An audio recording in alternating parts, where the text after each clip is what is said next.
Hello दोस्तों, आप सभी का स्वागत है आपके अपने चैनल बिग स्टडी पॉइंट में। आज हम बात करेंगे करंट अफेयर्स पे। हाल ही में प्रकाशित एडिटोरिया की जो करंट अफेयर्स की अर्धवार्षिकांक बुक आई है, उनमें 16 सेट दी गई है। प्रत्येक सेट में 50 प्रश्न दिए गए हैं। उनमें ये पहला नंबर सेट है, उसके बारे में हम चर्चा करेंगे। ऑप्शन से चर्चा करेंगे और ऑप्शन से इर्द गिर्द जितने भी प्रश्न और बनेंगे उन सब प्रश्नों पर भी मैं चर्चा करूँगा। आइए, सबसे पहला क्वेश्चन क्या है। क्वेश्चन में मैं टिक इसलिए कर दिया हूँ ताकि सहूलियत हो और वीडियो मतलब कि कम समय का बने, और इससे संबंधित जो भी प्रश्न होगा मैं आपको बताते चलूँगा। क्वेश्चन नंबर 1 देखते हैं कि निम्नलिखित में से किस अंतरिक्ष एजेंसी ने शुक्र ग्रह पर अपना ऑर्बिटर इनविजन भेजने की घोषणा की है। तो इसका सही आंसर है ईएसए। ईएसए बोले तो यूरोपियन स्पेस एजेंसी ने शुक्र ग्रह पर एक इनविजन भेजने की घोषणा पूरी तरह से कर दी है। क्वेश्चन नंबर दूसरा देखते हैं कि फ्रेंच ओपन 2021 का पुरुष वर्ग का खिताब किसने जीता। तो फ्रेंच ओपन 2021 का खिताब नोवाक जोकोविच, जो कि सर्बिया के खिलाड़ी हैं। 4 तरह की टेनिस टूर्नामेंट होती है: Australian open, French open, Wimbledon और यूएस ओपन। तो फ्रेंच ओपन नोवाक जोकोविच के द्वारा जीत ली गई है। हाल ही में भारत ने किस देश के साथ कृषि क्षेत्र में 3 वर्ष के लिए ज्वाइंट कार्यक्रम लॉन्च किया, समझौता किया। तो इजराइल से संबंधित हम लोग इजराइल की में जो भी कृषि से संबंधित तकनीक यूज की जाती है, उन सब तकनीकों के यूज करने के लिए हम लोगों ने 3 साल के लिए समझौता किया है, ताकि अपने कृषि के क्षेत्र में हम लोग और भी अच्छे तरीक़ा से काम कर सकें। भारत सरकार का भी एक योजना है कि किसानों की आय 2022 तक मतलब कि दोगुना कर देना है। उन सब मतलब कि जो कार्यक्रम है उन सब पे भी ये लागू हो पाएगा। युवा पीएम योजना है किस मंत्रालय की पहल है। तो युवा पीएम योजना जो है शिक्षा मंत्रालय की पहल है। मानव संसाधन विकास मंत्रालय को ही शिक्षा मंत्रालय के रूप में बदल दिया गया है हाल ही में। केंद्र सरकार ने हाल ही में किस राजनेता के जन्म दिवस पे पराक्रम दिवस मनाने की घोषणा की। तो 23 जनवरी 1897 ईस्वी को कोलकाता वाले उड़ीसा के कटक नामक स्थान पे सुभाष चंद्र बोस जी का जन्म हुआ था। तो 23 जनवरी को ही पराक्रम दिवस के रूप में वह हर साल केंद्र सरकार यानी कि मनाने की घोषणा की है। राष्ट्रीय युवा दिवस 2021 का थीम। तो सबसे पहले जानते हैं कि राष्ट्रीय युवा दिवस स्वामी विवेकानंद के जन्म दिवस पे मनाया जाता है, 12 जनवरी को मनाया जाता है। युवा नए भारत के उत्साह, इस थीम के साथ 12 जनवरी को युवा दिवस मनाया गया। पुस्तक 7 नंबर क्वेश्चन देखते हैं कि द कॉमनवेल्थ ऑफ क्रिकेट के लेखक रामचंद्र गुहा, जो कि एक इतिहासकार हैं। तो एक पुस्तक है कि द कॉमनवेल्थ ऑफ क्रिकेट। तो कॉमनवेल्थ में क्रिकेट किस तरह से है, वो रामचंद्र गुहा के द्वारा एक पुस्तक लिखी गई है। पूर्वोत्तर भारत का पहला खेलो इंडिया स्पोर्ट्स स्कूल का उद्घाटन किस राज्य में किया गया। तो ये मेघालय में किया गया। आपको बता दूं कि मेघालय में सबसे ज़्यादा ही बारिश होती है, जो कि मानेसराम में होती है। ये हाल ही में प्रकाशित एडिटोरिया की जो पुस्तक है उसी पुस्तक से ये संबंधित प्रश्न है। इसका पूरा श्रेय एडिटोरिया को जाता है। पश्चिम बंगाल में जल परिवहन में सुधार के लिए हाल ही में भारत सरकार ने किस संस्था के साथ ऋण समझौता किया। तो पश्चिम बंगाल में विश्व बैंक यानी कि वर्ल्ड बैंक से समझौता किया गया, ताकि वहाँ की जल से संबंधित व्यवस्था जल परिवहन को सुधारा जा सके। क्वेश्चन नंबर आगे देखते हैं कि BBC Indian sports women of year का पुरस्कार कोनेरू हेम्पी को दिया गया है। हाल ही में दुनिया के सबसे पहले तैरती हुई सोलर परियोजना का निर्माण किस नदी पे किया गया। तो ये नर्मदा नदी पे किया गया है, जो कि नर्मदा नदी को गुजरात की जीवन रेखा भी कहा जाता है। हाल ही में किस राज्य सरकार द्वारा लॉन्च पैड योजना शुरू की गई थी। तो ये मध्य प्रदेश राज्य सरकार के द्वारा की गई है। लॉन्च पैड योजना मध्य प्रदेश सरकार के द्वारा की गई है। भ्रष्टाचार को कम करने तथा पारदर्शिता को बढ़ाने के लिए राज्य और केंद्र शासित प्रदेश ने सतर्क नागरिक मोबाइल ऐप, तो यानी कि भ्रष्टाचार को रोकने के लिए सतर्क नाम का एक एप्लीकेशन जम्मू कश्मीर संघ शासित प्रदेश के द्वारा जारी की गई। हाल ही में जारी हेनले पासपोर्ट इंडेक्स, ये बहुत ही इंपॉर्टेंट क्वेश्चन है, हमेशा पूछा जाता है। हेनले पासपोर्ट इंडेक्स में 1 नंबर पे जापान रहा और भारत का जो स्थान है 84 रहा। 15 नंबर क्वेश्चन देखते हैं।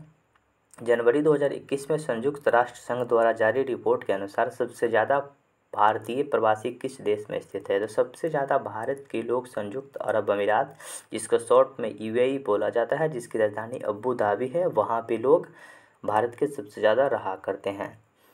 संरक्षण क्षमता, यहाँ पे क्वेश्चन थोड़ा सा प्रॉब्लम हो रहा है, देख लेना। यहाँ पे क्वेश्चन है कि संरक्षण क्षमता महोत्सव यानी कि सक्षम योजना किससे संबंधित है? तो ये पेट्रोलियम मंत्रालय से संबंधित है। तो संरक्षण क्षमता महोत्सव, जिसको शॉर्ट में सक्षम बोला जा रहा है, ये 2021 महोत्सव किस मंत्रालय के द्वारा मनाया गया? तो ये पेट्रोलियम मंत्रालय के द्वारा मनाया गया। हाल ही में देखते हैं कि रेलवे भर्ती बोर्ड के नए अध्यक्ष और सीईओ किसे चुना गया? तो सुनीत शर्मा जी को राष्ट्रीय आरआरबी के नए अध्यक्ष और सीईओ चुना गया। देश में खिलौना के निर्माण को बढ़ावा देने के लिए किस मंत्रालय द्वारा टॉयकाथन 2021 शुरुआत की गई? तो देखिए, देश में अभी फ़िलहाल हम लोग जो खिलौना है ना, दूसरे देशों से आयात करते हैं। तो आने वाले समय में भारत में खिलौना का भंडार, मोदी जी का ये योजना है कि हम लोग एक बहुत बड़ा यहाँ पे भारत में खिलौना बनाएं, और उसी दिशा में काम चल रही है। तो शिक्षा मंत्रालय ने हर मंत्रालय के सहयोग इस टॉयकाथन यानी कि खिलौना बनाने के दिशा में काम की जा रही है। तो शिक्षा मंत्रालय, महिला बाल विकास मंत्रालय, कपड़ा मंत्रालय, सभी मंत्रालय इसका आंसर होगा। भारत के पहले इथेनॉल संयंत्र की स्थापना, तो इथेनॉल बनाने की जो संयंत्र है छत्तीसगढ़ में लगाई गई है। हाल ही में किसे तमिलनाडु का 38वां जिला घोषित किया गया है? तो मय्यालादुतुरई ये नाम है जो है, ये ऑप्शन नंबर 1 में है। ऑप्शन आप देख लीजिएगा। एक पंजाब का भी एक राज्य जो पंजाब में भी है, एक नया जिला बनाई गई है, उसके बारे में भी हम लोग बात करेंगे। तो तमिलनाडु का 38वां जिला मय्यालादुतुरई जो कि 38वां जिला होगा। कारावासों के ऐतिहासिक महत्व को देखते हुए हाल ही में किस राज्य सरकार ने जेल पर्यटन की शुरुआत की? तो महाराष्ट्र सरकार ने जेल पर्यटन की शुरुआत की। जेल में जाके घूम सकते हैं, टिकट लगेगा, जेल को जाके जेल देख सकते हैं। तो ये पर्यटन की दृष्टिकोण से इम्पोर्टेंट हो जाता है। तो महाराष्ट्र सरकार जेल पर्यटन शुरू की है। किस रेलवे जोन ने 3.5 किलोमीटर लंबाई की सबसे बड़ी मालगाड़ी बासुकी को लॉन्च किया? तो दक्षिण पूर्व मध्य रेलवे जो कि 3.5 किलोमीटर लंबी मालगाड़ी लॉन्च की। यहाँ आगे क्वेश्चन देखते हैं कि देश के सबसे बड़े मल्टी लॉजिस्टिक पार्क जो कि अहमदाबाद में बनाया जा रहा है। देश का सबसे बड़ा मल्टी लॉजिस्टिक पार्क किस शहर में बनाया जा रहा है? तो अहमदाबाद में बनाया जा रहा है। हाल ही में भारत के पड़ोसी देश में राष्ट्रपति एवं प्रधानमंत्री गिरफ्तार कर लिए गए और वहां की सेना तख्ता पलट कर दी। 1 साल से आपातकाल की घोषणा है, जो कि म्यांमार, भारत का पड़ोसी देश म्यांमार, जबकि म्यांमार की राजधानी नायपे ताव है, वहाँ पे सैनिक शासन पूरी तरह से चल रही है। यहाँ पे क्वेश्चन है कि यावेरी मुसेवेनी हाल ही में किस देश के राष्ट्रपति बने? तो युगांडा के राष्ट्रपति बने। युगांडा की राजधानी तो कंपाला है। हाल ही में गुलाम मुस्तफ़ा खान का निधन हो गया। ये शास्त्रीय संगीत से संबंधित हैं। आगे क्वेश्चन देखते हैं कि हाल ही में किन 2 देशों के बीच में एक्स डेजर्ट नाइट अभ्यास शुरू किया गया? तो एक्स डेजर्ट नाइट 21 जो है ये भारत और फ्रांस के बीच में शुरू की गई थी। एक बरून नाम का एक्सरसाइज भी होता है जो कि भारत और फ्रांस के बीच में होता है। निम्नलिखित में से किस व्यक्ति को डॉक्टर एपीजे अब्दुल कलाम वैज्ञानिक पुरस्कार 2021 सम्मानित किया गया? तो अमित केसरवानी को ये पुरस्कार दिया गया है। शहर को पॉलीथीन मुक्त बनाने के लिए किस नगर निगम ने थैला बैंक शुरुआत की? तो थैला बैंक की शुरुआत लखनऊ के द्वारा किया गया ताकि लोग प्लास्टिक को कम यूज करें और वहाँ से जाके थैला ले लें। एक थैला का बैंक बनाया गया है लखनऊ नगर निगम के द्वारा। गृह मंत्रालय अमित शाह ने किस क्षेत्र में सिंगल विंडो क्लियरेंस सिस्टम की शुरुआत की? तो सिंगल विंडो क्लियरेंस सिस्टम कोयला खानों के लिए शुरू की गई थी ताकि कोयला का जो बिक्री है, खनन है, अच्छी तरीक़े से किया जा सके। हाल ही में अमेरिका ने किस देश को आतंकवाद प्रभावित होने वाली सूची में फिर से शामिल कर दिया है? तो क्यूबा एक देश है जिसकी राजधानी हवाना है, उसको आतंकवाद प्रभावित देश घोषित कर दिया है। 2 मार्च 2021 को प्रधानमंत्री नरेंद्र मोदी ने मैरीटाइम इंडिया समिट का उद्घाटन किस देश के सहयोग से किया? तो समुद्री मैरीटाइम इंडिया समिट जो डेनमार्क के सहयोग से किया गया। डेनमार्क की राजधानी कोपेनहेगन। तो समुद्र से संबंधित ये बातें हैं कि समुद्र में किस तरह से हम लोग सहयोग स्थापित कर सकते हैं, ये डेनमार्क के सहयोग से काम किया गया। मार्च 2021 में भारत और बांग्लादेश के बीच मैत्री सेतु पुल का उद्घाटन किस नदी पे किया गया? तो मैत्री सेतु पुल का उद्घाटन फेनी नदी पे किया गया भारत और बांग्लादेश के सहयोग से। हाल ही में किस देश के एक बड़े मालवाहक जहाज़ के कारण स्वेज नहर बाधित हो गया? तो ताइवान का एक जहाज़ था जो कि ये सोशल मीडिया पे भी बहुत ज़्यादा छाया हुआ था, जो कि पूरी तरह से स्वेज नहर फंसा हुआ है, जो कि ताइवान के पास फंसा हुआ था। किस मंत्रालय द्वारा हाल ही में ग्लोबल बायो इंडिया 2021 का आयोजन किया गया? तो ग्लोबल बायो इंडिया समिट जो कि विज्ञान एवं प्रौद्योगिकी मंत्रालय के द्वारा किया गया। इसरो ने ब्राज़ील के अमेजोनिया 1 सहित 18 उपग्रह को किस प्रक्षेपण यान द्वारा लॉन्च किया?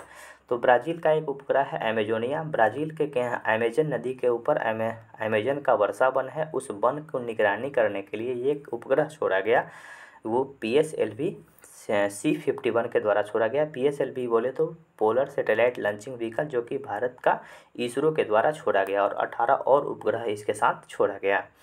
आगे क्वेश्चन देखते हैं कि इंडियन सुपर लीग IPL 2020-21 की विजेता टीम कौन बनी? तो मुंबई FC बनी। ऑल इंडिया बैडमिंटन चैंपियनशिप का खिताब किस पुरुष खिलाड़ी ने जीता? तो लीजी जिया ने all India badminton federation championship का खिताब जीता है। T20 इंटरनेशनल में भारत के लिए सबसे ज़्यादा विकेट लेने वाले गेंदबाज कौन बने? तो T20 में सबसे ज़्यादा विकेट लेने वाले खिलाड़ी योगेंद्र चहल बने हैं। हाल ही में भारतीय रिजर्व बैंक ने किस बैंक पर 2 करोड़ मौद्रिक मॉनिटरिंग जुर्माना लगाया? तो HDFC बैंक के ऊपर RBI ने 2 करोड़ रुपये का जुर्माना लगाया। तीरथ सिंह रावत के इस्तीफा देने के बाद अभी हाल फिलहाल में ही तीरथ सिंह रावत ने इस्तीफा दिया और उत्तराखंड के मुख्यमंत्री के रूप में पुष्कर सिंह धामी पद पे बने रहे, यानी CM अभी उत्तराखंड के नए CM पुष्कर सिंह धामी हैं। महाराष्ट्र सरकार ने किस प्रसिद्ध गायक को वर्ष 2020 का महाराष्ट्र भूषण पुरस्कार दिया? तो महाराष्ट्र भूषण पुरस्कार जो कि आशा भोसले को दिया गया 2020 का। देश का पहला पूरी तरह से विद्युतीकृत रेलवे जोन, तो यानी पश्चिम रेलवे जो कि मुंबई इसका मुख्यालय है, वो पूरी तरह से विद्युतीकृत हो गया, यानी कि इलेक्ट्रिसिटी वहाँ पूरी तरह से पहुँच चुकी है। जम्मू कश्मीर में दुनिया का सबसे ऊंचा रेलवे आर्च ब्रिज का निर्माण किया जा रहा है, जो कि चिनाब नदी के ऊपर की जा रही है। निम्नलिखित में किस देश ने भारतीय इंदिरा गांधी संस्कृति केंद्र द्वारा संस्कृत लर्निंग ऐप लिटिल गुरु, यानी कि संस्कृत सीखने के लिए एक एप्लीकेशन जारी की गई है लिटिल गुरु नाम से, जो कि बांग्लादेश में की गई है। चीन पर निर्भरता को कम करने के लिए भारत ने किस देश के साथ SCRI पहल शुरू की? तो ये ऑस्ट्रेलिया और जापान के साथ मिलकर एक पहल शुरू की गई थी, ताकि चीन से जो हम लोग सामान मंगा रहे हैं उसके निर्भरता को कम की जा सके। आगे क्वेश्चन देख लेते हैं हम लोग। क्वेश्चन अब अंतिम पोजीशन पे है। 47 नंबर क्वेश्चन क्या बता रहा है कि हाल ही में लॉन्च की गई all time favourite for children, ये पुस्तक रॉस्किन ब्रांड के द्वारा लिखी गई है। ये बहुत ही इंपॉर्टेंट क्वेश्चन, रॉस्किन ब्रांड की कोई भी पुस्तक होती है बहुत इंपॉर्टेंट हो जाती है। तो all time favourite for children किनके द्वारा लिखी गई पुस्तक है? तो रॉस्किन ब्रांड के द्वारा लिखी गई पुस्तक है। आगे क्वेश्चन देखते हैं 48 नंबर। निम्नलिखित में से किस केंद्र शासित प्रदेश में PASA एक्ट हाल ही में विवाद विषय चर्चा में रहा, जो कि लक्षद्वीप में रहा? क्वेश्चन नंबर 49 देखते हैं कि बजट में घोषित प्रधानमंत्री आत्मनिर्भर स्वास्थ्य भारत योजना के लिए कितनी राशि? तो 64,180 करोड़ रुपये राशि आवंटित की गई है। 2020-21 में केंद्रीय बजट में कुल कितना व्यय है? तो 34,83,236 करोड़ रुपया है। तो मुझे विश्वास है कि ये वीडियो आपको पसंद आई होगी तो लाइक करें, कमेंट करें, अपने दोस्तों के साथ शेयर करें। मैं बता दूं कि अभी फ़िलहाल हम बिहार दरोगा के लिए भी सेट लाने का प्रयास कर रहे हैं। जो भी एडिटोरिया द्वारा पुस्तक प्रकाशित की गई है उन सबों का सेट, ये तो वीडियो आपको रोज़ एक मिलेगा ही करंट अफेयर से संबंधित। SPD के भी करंट अफेयर्स मैं आपको कराऊँगा, और इससे संबंधित और भी मेरे द्वारा बहुत सी काम अभी धीरे धीरे की जाएगी। तो मेरे साथ बने रहिए। फिर मिलते हैं अगली वीडियो में। धन्यवाद।